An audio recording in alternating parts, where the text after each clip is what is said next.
I'm in the Ford Ranger pickup, and this one has what we call the cycle analyst meter. This was a meter that came out, I don't know if it was 5 or years ago. We were very excited about it. It's a nice meter because you get to see a bunch of stuff. It also has a speedometer in it. It's got the amp hours. See this amp hours flicking to kilometers? You got 2 screens. You can have amp hours and kilowatts, which that's a very nice feature because it shows how many kilowatts you're using. It adds the amps and this is our amps thing here, and you see it's using 0. I'll give it a little juice and you'll see it goes to negative. So as we're spinning the motor over sitting here, we're using, there's a kilowatt. We're using 1 kilowatt of electricity, which is, I like to say, a kilowatt's of horsepower. And as you see, these numbers here are counting down. Now, this is the situation with people that have these meters. We've been charging and everything, and somehow we've gotten past the 0 point and up to +8. So now if I drive around, this will gradually click down to 0 and then start going into the negative. And we won't really know exactly how much we've taken out, because unless we add to the negative number another 8 that it took to get to 0. And that's why we reset it to 0 to start with. See, we're set at 0 now. We got 0 amp hours. Neat thing is the decimal fluctuates around to keep us happy. So we're going to drive this now and just see. We got our new batteries and we got our old batteries, and we're just going to go around the block just to see what it does.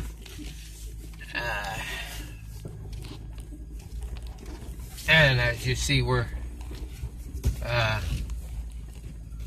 cruising in the driveway at 10 amps. Hardly any amps at all, just around the driveway. One kilowatt. So what this means right here, you see we're using 2 kilowatts. That's basically about 2 horsepower. So we can inch along here using 2 horsepower, no problem. As you hear, the vacuum pump is going. I think it might have a vacuum leak somewhere because the vacuum pump stays on. But even though the vacuum pump stays on, running, we still have good brakes, good vacuum power brakes. This also has the power steering.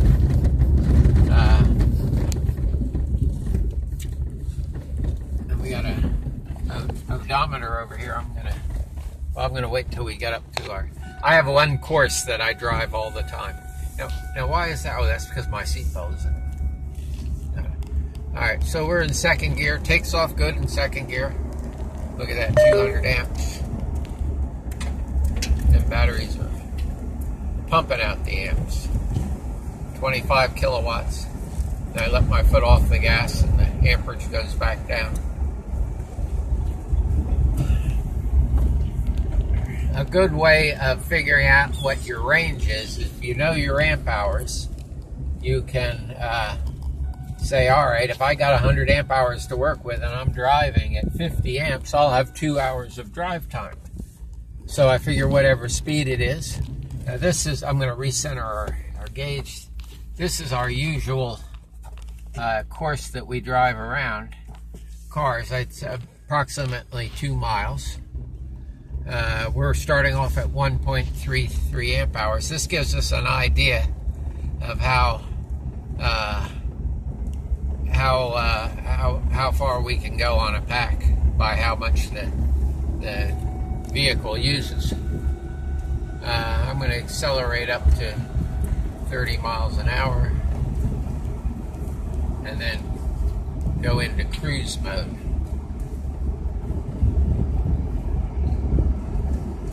And we see, okay, 30 miles an hour, we're using 60 amps. So we would basically have an hour and a half worth of driving at 30 miles an hour. That's 45 miles. Now, a couple things will happen. One, as the further we drive, the car gets a little warmed up, the brakes get a little loosened up, and I've noticed that we usually see about 10 to 20% reduction after 10 miles of driving.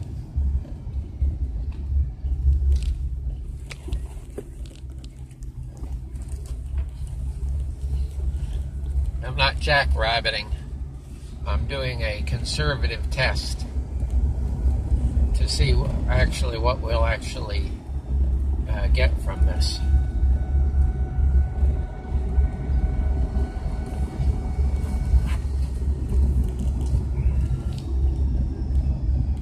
Another thing that you want to look at while you're driving, and that's your voltage. How much does it drop?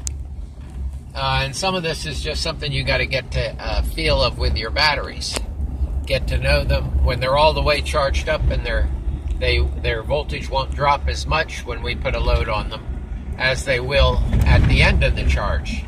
And at the very, when you're absolutely to the empty point, this part will drop quite a bit.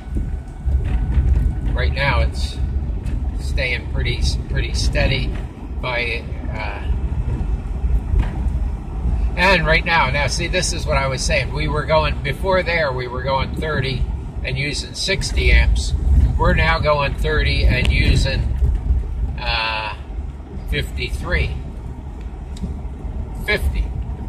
So we now have a 60-mile range at this speed, if we can actually pull the absolute most 100 amp hours out. Of course, now I speed up a little, and we got hills here, so everything's going to affect our distance. This is why we're going to look at more of an average in a little bit when we get around with our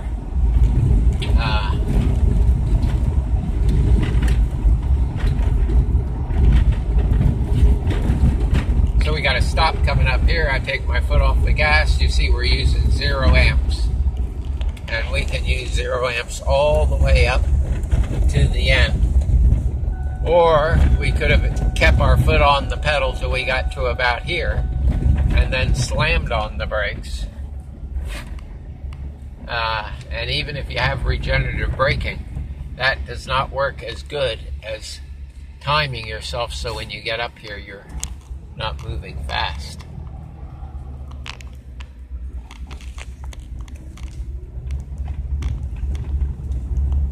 This is my neighborhood here.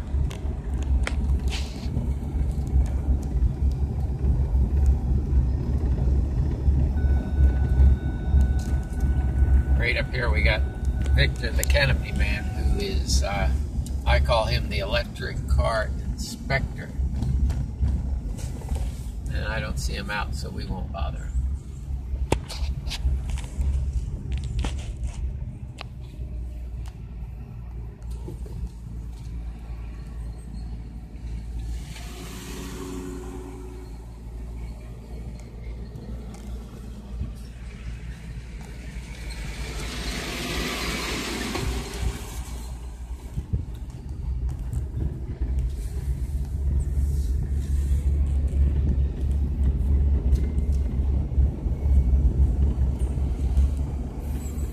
I don't really see you shifting gears. No. Oh, and this one has a working clutch, which is pretty neat. But yeah, we don't need to. No need to shift. Takes off fine in second. First, it'd be actually a little too jerky. I think it'll actually go 60 miles or 50 miles an hour in second. Well, that's pretty nice. There's a funny story that goes with this vehicle with one of the first owners. The first owner okay, so now we went all the way around.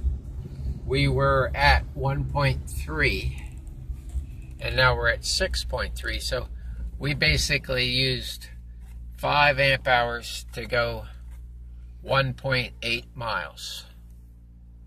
That's not tremendous. But this is it is a truck. So that means 1.8 miles.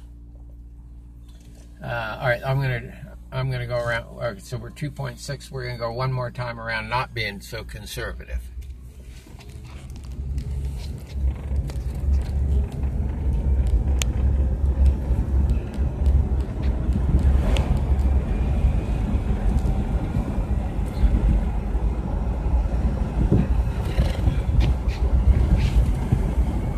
This is more for a test for the batteries.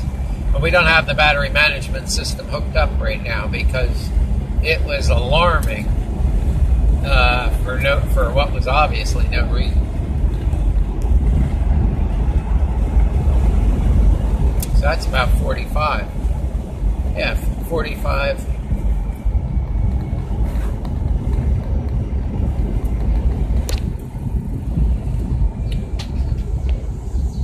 And it was using about 120 amps at 45. But we didn't get to go 45 very long.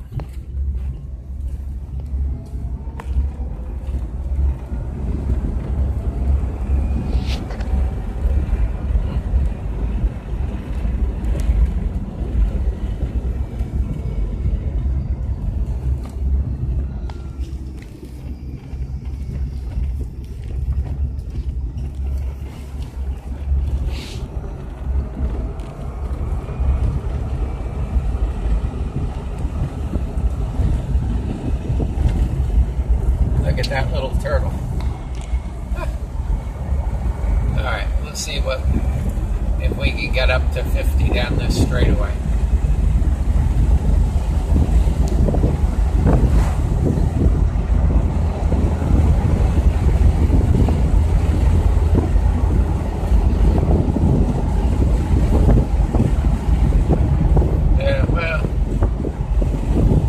Got it up to 50, but now we're coasting, so we don't really know. We'll know how many amp hours we used when we get back around our circle. And to really test these batteries, we need to drive this circle enough to pull 100 amp hours out, which would actually be probably 10 times around it. Or no, I guess 15 times around. Which I don't think we're going to get to do today.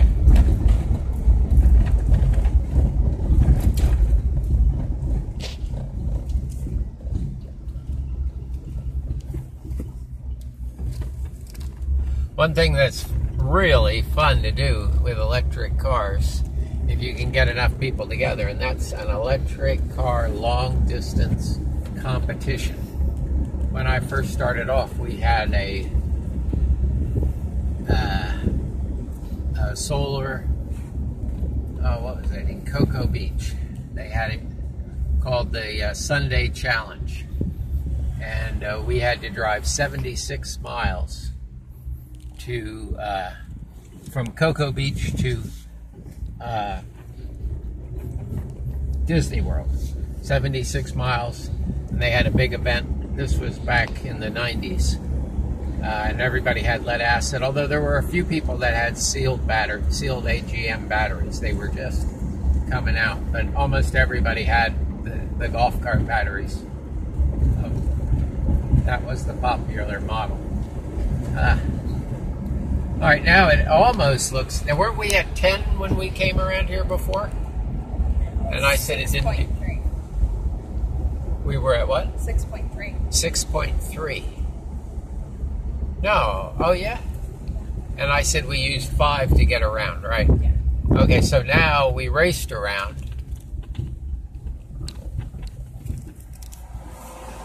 Raced around and used, and used 6 amps. So this basically looks like about 3 amps a mile. 3 amp hours a mile.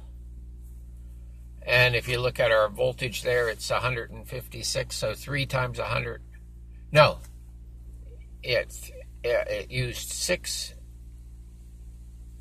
amp hours to get all the way around, which is 2 miles. So it would use 3 amps to go 1 mile. 3 amps times that comes to 450 watts per mile. That's what people in the are usually judging cars. They go how many watts per mile it takes. And yeah, we were on this back road here, so we weren't going a steady speed. Let's go one more time around. What do you think? All right, this time I'm going for the absolute least amount of power we can use to get around.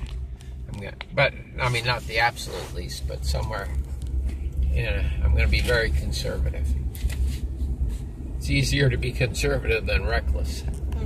Anyway, so we drive that 76 miles. Everybody, would have to figure out their own car and how to stretch it out and do that. And I drove, it was a Ford Ranger. I had a Ford Ranger my third year there that I drove the 76 miles. Pretty much the same as this, except it didn't have air conditioning and power steering hooked up. Does this have air conditioning? Pulling the... This has air conditioning? Yeah. Then why don't we have the windows? Yeah, air conditioning.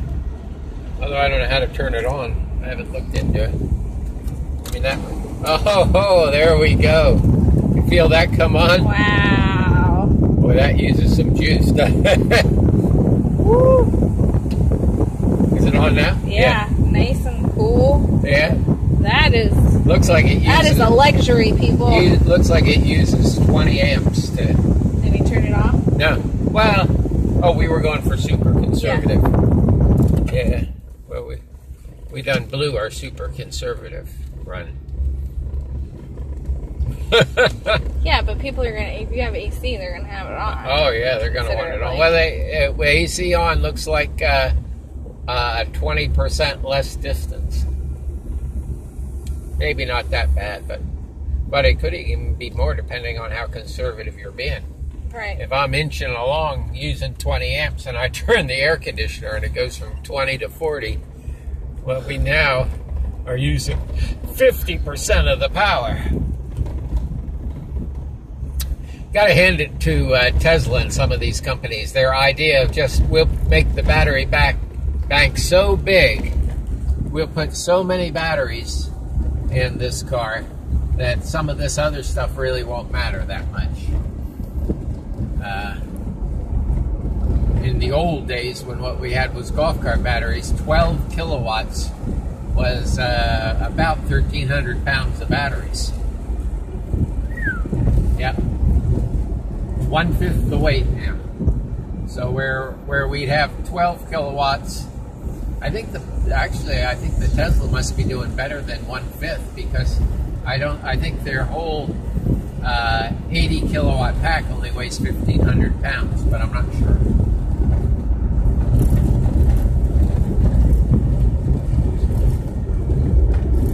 Well, anyway, we got to drive around and pull out 15 amp hours. And as you see, our voltage hasn't dropped, I would say not any at all. And that's a good sign for our batteries. I'm pretty impressed with the way these batteries have come back. Very surprised and impressed. I think with all the battery data that we seem to be gathering, we know heat is not good for them. We know over discharging is not good, but we don't know how bad it is for them. All we know is that some of these things is not good for our batteries, but we don't know how bad. And I'm thinking that the discharge does not seem to be so bad on them if it's done slowly and not with a heavy discharge. In other words, if you're driving the car and you're going along and you run your batteries down to 0, that's worse than if they sit with a light load on them and gradually get drained down. All right, well, that's our third circle. And you remember what our number was there? 12.4. So it was 6.3, I think 12.4 the second time around. Yeah, well, we haven't quite made it. Our 17. Which makes sense. It's about 5 every time. Yeah, we've done three trips around. According to this meter, we've put 5.5. Of course, I didn't center that meter up when we left the house. I centered it up here. So each trip around is not really 2 miles, it's 1.8, which that throws our calculations off 10%. 17 amp hours to go. And you think the first time around, and it was, what was it? You don't remember either. The second time around? Yeah. 12.4. 12, okay. So we did it again on 5. We made it all the way around on 5, so I guess that's a little better than the other times, but not much. Alright, so it's a nice big truck. A lot of room.